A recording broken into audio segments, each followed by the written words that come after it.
जब भी बच्चे ने सिलेबस का क्वेश्चन अटेम्प्ट करें तो उनमें 3 तरह के सब्जेक्ट होते हैं ना। एक होता है जो बच्चों को बहुत डिफ़िकल्ट लगता है, एक डिफ़िकल्ट सब्जेक्ट होता है,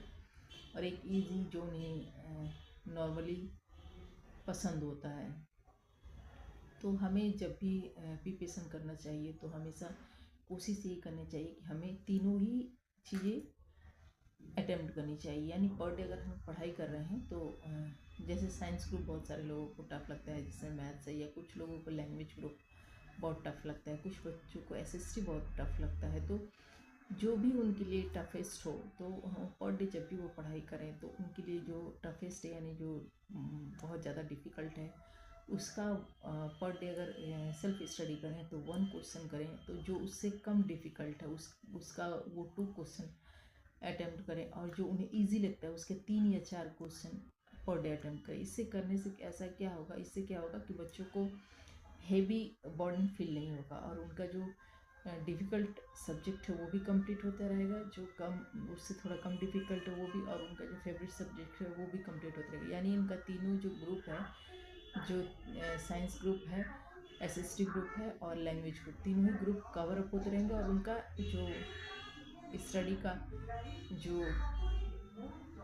लर्न करने का, ये रीडिंग करने का, या पढ़ने का, या एग्ज़ाम के प्रिपरेशन का, वो तीनों ही टॉपिक वो उनका कवर अप हो जाएगा एक टाइम तक वो देखेंगे तो।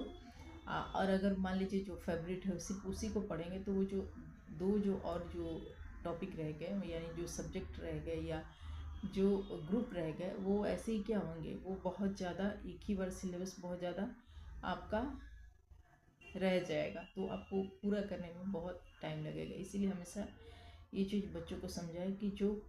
तुम्हें बहुत टफ या डिफ़िकल्ट लगता है उसको एक ही क्वेश्चन लो, लेकिन अगर लगता है कि क्वेश्चन बहुत बड़ा है तो उसको पार्ट वाइज, पार्ट 1 पार्ट 2 करके करो,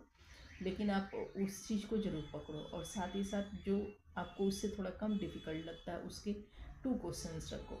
और जो ईजीएस यानी मुझे जो फेवरेट लगता है, जो मुझे बहुत अच्छा लगता है, तो उसे 3-4 क्वेश्चन। इससे क्या होगा कि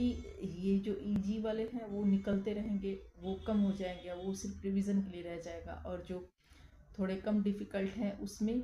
मोस्टली क्या हो जाएंगे, क्वेश्चन आपके प्रिपेयर्ड हो जाएंगे, तो सिर्फ आपका एकदम डिफ़िकल्ट वाला रह जाएगा। तो धीरे धीरे करके उसमें भी आपका एक एक करके करते जाएंगे ना, तो देखेंगे अगर 30 क्वेश्चन है तो आपका 15 क्वेश्चन ऐसे ही है, 15 क्वेश्चन रहेगा तो उसे आप पार्ट पार्ट करके कर सकते हैं।